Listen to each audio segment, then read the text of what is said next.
إيران تعدي كبدن أو بقلال أو قبلها سوماليات كل أوجار ودمرك أدونك شوقنا أيسن لقبل تعديات وحكم إذا كفسي وحكم إذا دل وحكم إذا وحبرش الآن وحكم إذا يستان وحكم إذا وحكستو حن أو يعني نلش كتير تعدي سبحان الله مان إنان يرو الصومالية أو مقدسو شوكتي ayaa lagu kubsaday waxa la yiri door nin ayaa kubsaday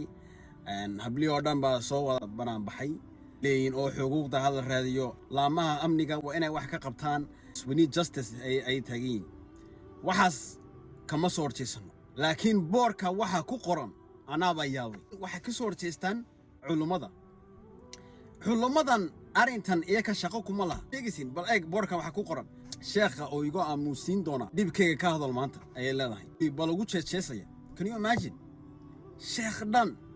culumada awal iyaka sharaf bay lahayn ka maanta culumada waxa laga dhigay wax aan qiimo lahayn wal ka wara waxaas inaad afka la gashid qof diinta xambaarsan oo jidka saxaabada iyo nabiga sallallahu alayhi wasallam qaatay bulshada Soomaaliyeed diintu u gaarsiyo inaad saas u la hadashid I'm telling you right now hablaha mashruuc bay wadaan culumada maanta iyaka power ma haystaan right now ciro Israel buu tagama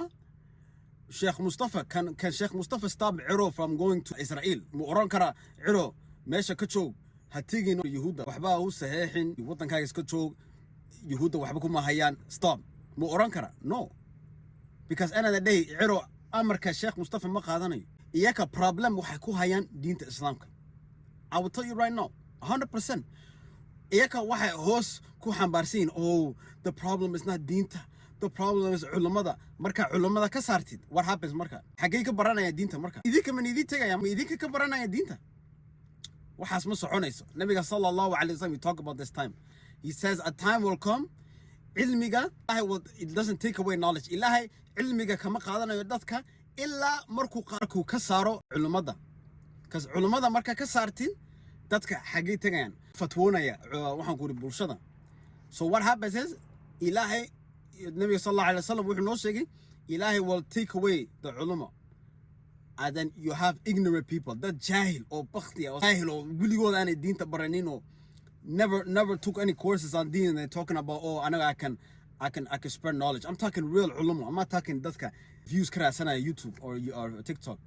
So then Nabi sallallahu alayhi wasallam wuxuu noo sheegay tagaan dadka jaahiliinta bay u tagayaan diinta bay iyaka ka baranayaan fa aftu bi ghayri ilmin fa adallu wa adallu they will lead other people astray and they will also go astray subhanallah